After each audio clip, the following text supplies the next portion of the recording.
ጥቂት ወራት በፊት ብዙዎች ያልጠበቁት ነገር ተከሰተ። በጋዜጠኛው ላይ ይህ ሁሉ ነገር ይሆናል ብሎ ማንም የጠበቀ የለም። ኢትዮጵያን ሕዝብ ማስረዳት ማለት ምን አይነት ከንቱ ሕዝብ እንደ ኢትዮጵያ ሕዝብ የለም። ማስረጃ ቀረብኩላ። ከዚህ በላይ ምንድነው የምትፈልገው? ምን ትፈልጋላችሁ? ደንቁራችሁ ካልሆነ በቃ ነው። ግን ቶሎ ሰለቻለሁ እውነት። ለዛ ነው እስካሁን ያላገባሁት። በዚህ አጋጣሚ ማስታወቂያ እንስራ እዚህ እንደ ነፃ ነኝ ያልከው አዎ እንትን አለብኝ የመሰልቸት ነገር አለብኝ። ቶሎ ሰለቻለሁ። ድንገት በሆነች ቀን ወደ አዳማ ጉዞ ጀምሮ የነበረበት ምክንያት ግን እጅግ ብዙዎችን ማስደንገጥ የቻለ ነበረ። ጋዜጠኛ ሶፎንያስ በዚህ ጉዳይ እጅግ ብዙ ተብሏል። ስለዚህ ስም በርካቶች ሲነሳ አንድ ነገር ትዝ ይላቸዋል። የምታውቁት ታዋቂ እዚህ ሚዲያ ላይ የምናውቀው አርቲስት ነው። ያው ጋዜጠኛ ነገር ነው። ብዙዎቻችሁ ስለሱ ትከራከሩለታላችሁ። ስክሪንሾት አድርጌ አሳያችኋለሁ ያወራኝን ነገር በሙሉ። እኔም እንደነሱ ሆኜ አውርቼዋለሁ ማለት እኔም ልክ እንደ ጌይ እንደሆንኩ አስመስዬ እያወራሁት ነበርና የሚያወራውን ነገር በሙሉ ስክሪንሾት አድርጌ ያስቀመጥኩት አለ። እያንዳንዱን አነብላችኋለሁ። አሁን ከአዲስ አበባ ተነስተ ና ችግር የለውም እኔም አምሮኛል ብዬ አውርቼው እየመጣ ነው። ከዚህ በኋላ የምር እየመጣ ከሆነ ይህ ቪዲዮ ከቤት ይወጣ ነው እሱን ለማግኘት እየቀረስኩ ያለሁት። ምንድነው የምናደርገው? ብራዘር ያለ ነግሬዋለሁ፣ ጓደኞች ያሉ እንዳለ ተቀጣጥረናል። ልክ ሲመጣ ጠብቀን ዶቅ አመድ ነው የምናበላው ማለት ነው። አመድ በአመድ አረጌ አንከባልዬ እኛ ኢትዮጵያኖች እንደዚህ አይነት አስነዋሪ ነገር እንደማይመቸን አሳያችኋለሁ። ተከታተሉ። ይህም ጉዳይ የጋዜጠኛ ሶፎንያስ ጉዳይ ነው። አሁን ላይ ብቅ ማለቱ ደግሞ ብዙዎችን ማነጋገር የቻለ ጉዳይ ሆኖ እየተሰማ ይገኛል። ለመሆኑ ጋዜጠኛ ሶፎንያስ ምን ነበረ? እንዴት ይህ ነገር በሱ ላይ ሊከሰት ቻለ? ምንድንስ ነበር የተከሰተው የሚለው የብዙዎች ጥያቄ ነው። ለዚህ ሁሉ ጥያቄ መልስ ይዘን ብቅ ብለናል። ሰላም ውድ የቻናላችን ቤተሰቦች እንደምን አላችሁ? ከጥቂት ወራት በፊት በጋዜጠኛ ሶፎንያስ ጉዳይ ላይ በርካታ ነገሮች ሲወሩ ነበረ። እጅግ በርካቶች ያዘኑበትና በርካቶች ምላሽ ያጡበት ጉዳይ ነበረ። ገዳም ከገባ ወዲህ ስለሱ መሰማት ጠፍቷል። ስለሱ አንዳችም ነገር ሲወራ አልነበረም።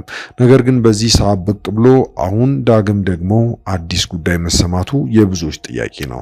ይህንንና መሰል ጉዳዮችን በርከት አድርገን ከብዙ መረጃ ጋር ብቅ ብለናል። ለቻናላችን አዲስ ከሆናችሁ ሰብስክራይብ በማድረግ ቤተሰብ ሆነው ሁሌም ከቻናላችን እንዲያሉ ዜናዎችን ማግኘት ይችላሉ። ለወዳጅ ዘመዶም ሼር አድርገው እንዲያሉ የሀገር ውስጥ ዜናዎችን ማግኘት እንዲችሉ ማድረግ ይችላሉ።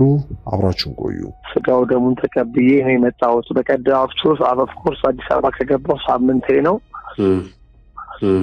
ትንሽ ታምሜ የካቲት ሆስፒታል ትንሽ አየር አጥሮኝ ኮማ ውስጥ ነበርኩኝ። የምግብ እጥረት ገጥሞኝ ወደ 20 ኪሎ ገደማ ነው የቀነስኩት። ብታየኝ በጣም ነው የምትደነግጠው። አሁን ፎቶ ፖስት አድርጌያለሁ ፌስቡክ ላይ፣ ግን የድሮ ነው። ምክንያቱም የአሁኑ ፌሴን ብታየው በእውነት ታለቅሳለህ። በእውነት ከዚህ በፊት ከታመምኩትም በላይ ነው። 20 ኪሎ ነው የቀነስኩት። ከ76 ኪሎ ወደ 56 ኪሎ ገደማ ነው ያለው። ትክክል አይደለሁም። በቃ ያንገዳግደኛል። የምግብ ፍላጎትም የለኝም። ኦኬ። በጾም በጸሎት ነበር ከዛ ቦታ ላይ በጾም በጸሎት በሱባኤ ነው የቆየሁት። መንፈስም ነበረ። መንፈሱም ተናገረ። ኦኬ። ምን ማለት ነግረው ካል ሰው መንፈሱ አልነገሩኝም። አይ ብቻ መንፈስ ነበረ፣ እያስጮኸ ነበረ። ፈልገው እንዳልሆነ እዚህ ነገር ውስጥ እንደገባ ሰው እንደተበጠበብኝ ምናምን አይነት ነገር ነው የተወራውና አሁን ስለዚህ ሲጀምር ለጸበልተኛ እኮ አይነገርም። እንዲያልክ እኮ አይባልም። አይ ልክ ነህ። ምናልባት ሰዎች በሶሻል ሚዲያውና ማህበራዊ ሚዲያ ላይ እጅግ በርካታ ሰዎች ቀረብ ብሎ ሲመለከቷቸው የተለያየ ማንነትን ተላብሰው ለህዝቦች ደግሞ የሚያሳዩት ጭንብል ሌላ ሆኖ ይመለከቱታል። በርካቶች ግን የማያውቁት ውስጥ የተለየ ማንነት እንደያዙ ነው። ታዲያ ሶፎንያስም ከነዚህ ሰዎች ተርታ የሚመደብ ነው። ምናልባትም ዛሬ ላይ በይቅርታ ተመልሶ ይሆናል። ነገር ግን በርካቶችን ማነጋገር የቻለ አንድ ጉዳይ ተከስቶ ነበረ። አዎ ሶፎንያስ ጋዜጠኛ ጋዜጠኛው ከገዳሙ ጥቼ ነው መደወልልህ። መጀመሪያ አንተ ጋር ነው የደወልኩት። ማንንም አላገኘውም። በፌስቡክ ህዝቡን ይቅርታ ጠይቄያለሁኝ። ግን አሁን አንተ ጋር ደውሌ አንደኛ ሁሌ ስለማስታውስ ነው። እግዚአብሔርን ነው የምልህ፣ መድኃኔዓለምን ነው የምልህ። እየሰማኸኝ ነው አይደል? አዎ እየሰማሁህ ነው። መድኃኔዓለም በሚያውቀው እኔ አልከፋኝም። እኔ የእግዚአብሔርን ስጋው ደሙን እንድቀበል፣ ህይወቴ እንዲስተካከል፣ ከዚህ ቆሻሻ ህይወት እንድወጣ፣ ወደ ትክክለኛ መስመር እንድገባ ምክንያት የሆንከኝ አንተ ነህ። አንተ በዛ ደረጃ ጉዳዩን ባታራግበው ኖሮ እኔም እንደዚህ ባልሆንኩ ነበር። እግዚአብሔርን ጎዳና የእግዚአብሔርን ወንጌል ለ6 ወር ከ16 ቀን ቆይቼ ነው ከገዳም የወጣሁት። የትንሣኤ ዕለት ነው፣ የፋሲካ ዕለት ነው ስጋው ደሙንም የተቀበልኩት። ትልቅ ገዳም ነበርኩኝ። አሁን ይሄ ነው ብዬ አልነግርህም። ገዳሙም ደብቆ ነበር ያስቀመጠኝ። መላው ኢትዮጵያ ገዳማት ተደውሎላቸው ሁሉም ፈቃደኛ አልነበረም እኔን ለመቀበል።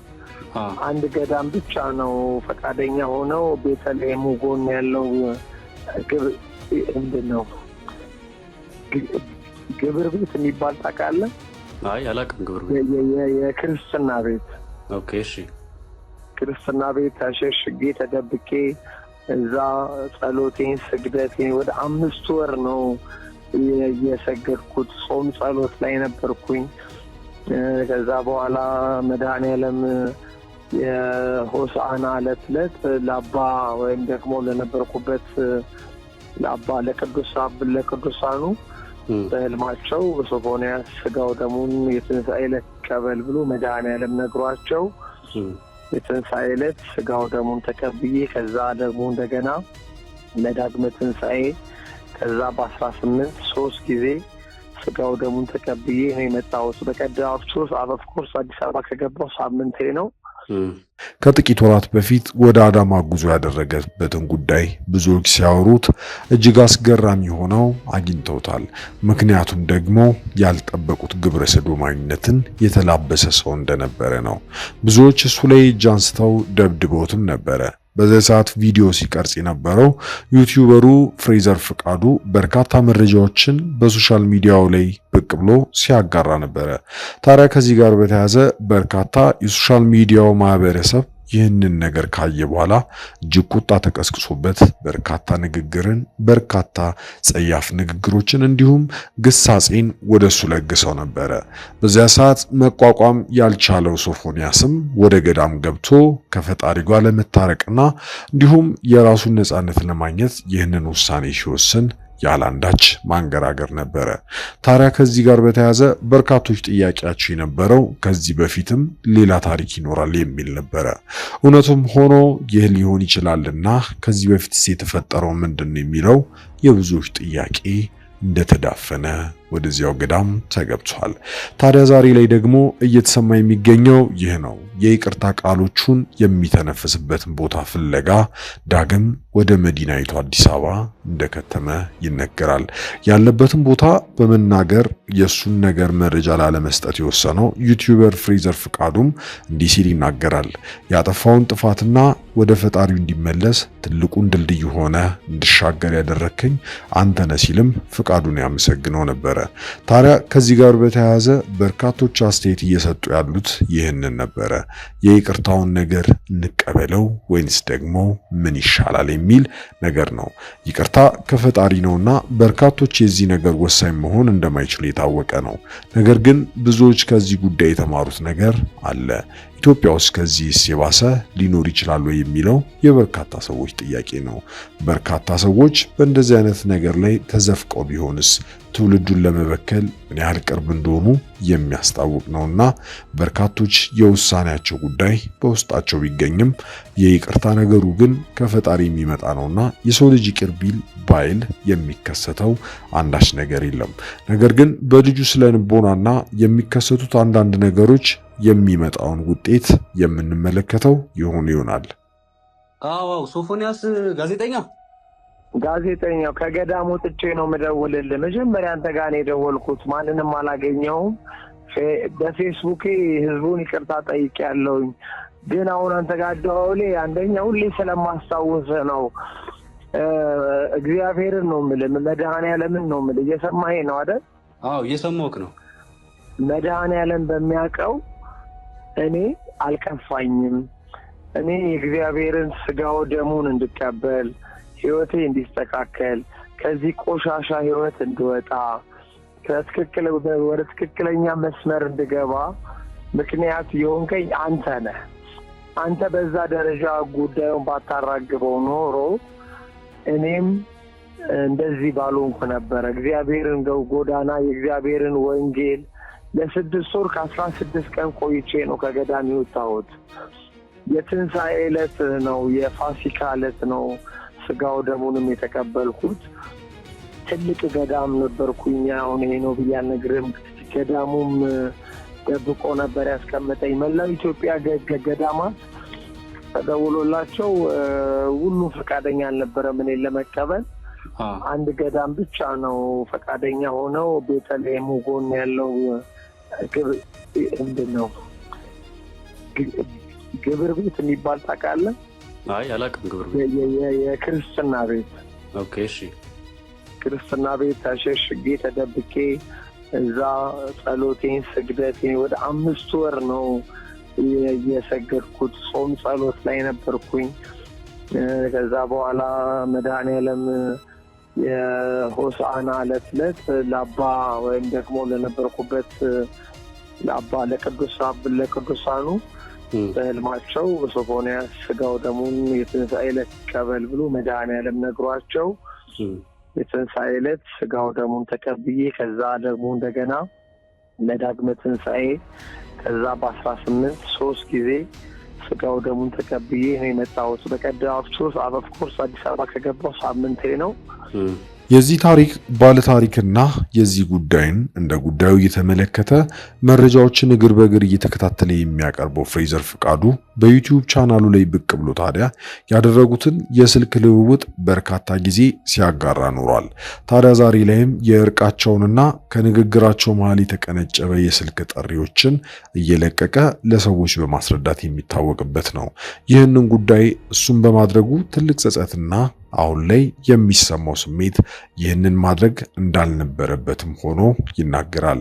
ታዲያ ይህንን ያለበትም ምክንያት ይህ ነው። ምናልባትም ከዚህ የተሻለ መንገድ የተሻለ ላገኝ ይችል ይሆናል ብሎ ነው። ከዚህ ጋር በተያያዘ ታዲያ በርካቶች ለዚህ ጉዳይ ምላሽም ሆነ አስተያየት መስጠት አልተቻለም። ምክንያቱም ደግሞ ምናልባትም ስህተት ሰርቶ ሊሆን ይችላል። የሚዲያን ሰው እንደዚህ ማጋለጥ መልካምም ነው፣ በዛውም ልክ ከዚህ የተሻለ መንገድ ይሆናል ወይ ተብሎም ይታሰባል። ታዲያ በዚህ ጉዳይ ላይስ የእርሱ ሐሳብ ምን ይሆን? ምናልባት ዩቲዩበሩ ትክክል ሰርቷል ወይንስ ደግሞ ተሳስቷል? እንዴት እንዳለ ውሳኔውን የሚያውቀውና የጸጸት አለንጋው የሚገርፈው ራሱን ሆኖ ሳለ በዚህ ጉዳይ ላይ አሁን ላይ የተሰማውን ጸጸት ሲገልጽ በታላቅ ሐዘን የሚመስል መልኩ ነው። ምናልባትም ሶፎንያስም ስነ ልቦናዊም ሆነ ማህበራዊ ትልቅ ጉዳት እንዳደረሰበት ከኢኮኖሚም ጭምር በበዛው ስራውን እንዳሳጣው ይናገራል። ይህ ነገር ትክክል እንዳልሆነ የገባው ዛሬ ላይ ለምን ሆነ የሚለው በርካቶችን ማነጋገር የቻለ ጉዳይ ሆኖም አግኝተናል። የመጀመሪያ የስልክ ጥሪ የተደረገው ለዚህ ዩቲዩበር እንደሆነም ደግሞ በርካቶች ጥያቄያቸው እንዴት ይህ ሊሆን ቻለ፣ ስልኩንም በጭንቅላቱ እንደያዘ ይናገራል። በርካታ ነገሮች በገዳም ውስጥ በነበረበት ወቅት እንደተፈጸመ የሚናገረው ሶፎንያስም በርካታ ሚስጥሮችን ምናልባትም በዚህ ሰሞን የሚለቅ ሊሆን ይችላልና በሶሻል ሚዲያችን የቻናላችን ላይ እንደምንለቀው እያሳሰብን ለዛሬ ያዝነው ይህንን ይመስላል። ሐሳብ አስተያየት ካላችሁ በኮሜንት ሴክሽናችን ላይ እንድታስቀምጡልን ጋበዝን። ለቻናላችን አዲስ ከሆናችሁ ሰብስክራይብ በማድረግ ቤተሰብ ይሁኑ እንላለን።